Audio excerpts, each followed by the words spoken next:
Most people do squats at the beginning of their workout. Why?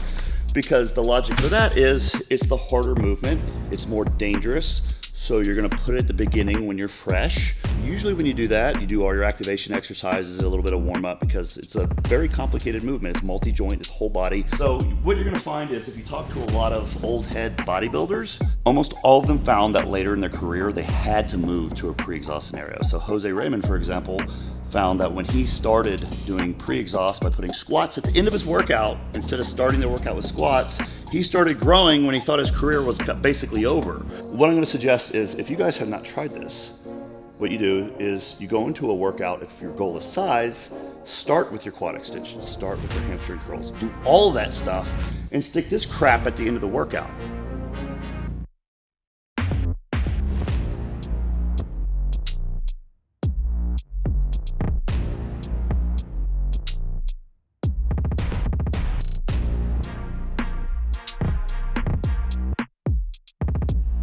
So this is Sticky Note Hypertrophy by Team Evil GSB. Broderick Chavez wrote this book. You can go to his website and buy the PDF version. You cannot buy the hard copy version because only I have the hard copy version because I printed it so it was official. If you don't have the book, you really should. This is probably one of the best books you can buy on building muscle. Pre-exhaust. An isolation single joint movement is performed before a compound multi-joint movement to pre-exhaust. Pre-fatigue the target muscle so that it would be the limiting factor during the compound movement. A good example would be doing leg extensions before squats so that the quads are not only warmed up but also pre-fatigued and will be the limiting factor in the squat, protecting the more fragile low back and hamstrings from fatiguing first in the squat. So I just finished squatting over here, right? I work out every day. It took a long time to warm up. I did a bunch of top sets. So in terms of building muscle, that's a shit workout. It's not gonna do anything. It's gonna build strength, which can translate the muscle downstream, but I need to do a bunch of isolation. I gotta do my quad extensions, I gotta do hamstring curls, I gotta do my stiff-legged whatever the fuck's, like, you know, I gotta do like 20 sets of hypertrophy work. If you have not tried this, then I really encourage you to try this. If you're the guy that likes to go in the gym and push a lot of weight and build your squat and deadlift numbers, try a pre-exhaust workout, okay? So what that means is you're going to do all your accessory work first, you're gonna do your quad extensions, leg work, sting leg, blah, blah, blah, blah, blah. Okay, do all that stuff and stick this stuff at the end.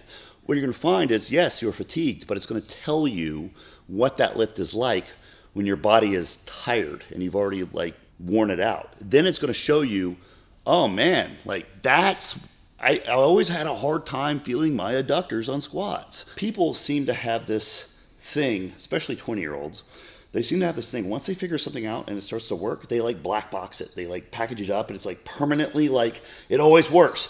That's the right way from my experience. But then things change. Life is all about change. Things change all the time.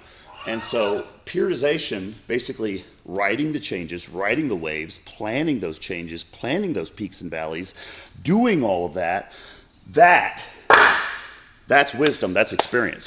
So what you're gonna find is pre-exhaust, if you switch to it, you do it right, and you've never done it before, you're probably gonna be like, holy shit, why wasn't I doing this sooner? But it doesn't mean you should do it forever.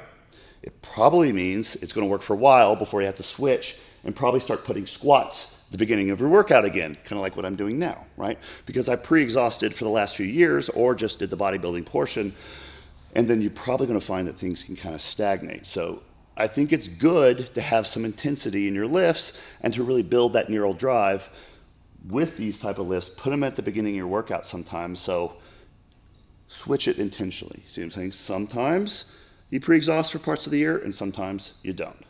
You're trying to use squats to build quads and your lower back is like, oh my God, it's like, that's the limiting factor. Your quads are gonna get the shit into the stick. So if you pre-exhaust and you come back, then they're gonna be fresh and your quads are gonna be tired. So you could like, you know, everything kind of like fatigues at the same time. So hopefully that kind of gives you some ideas on how you can rearrange and sequence your workout differently.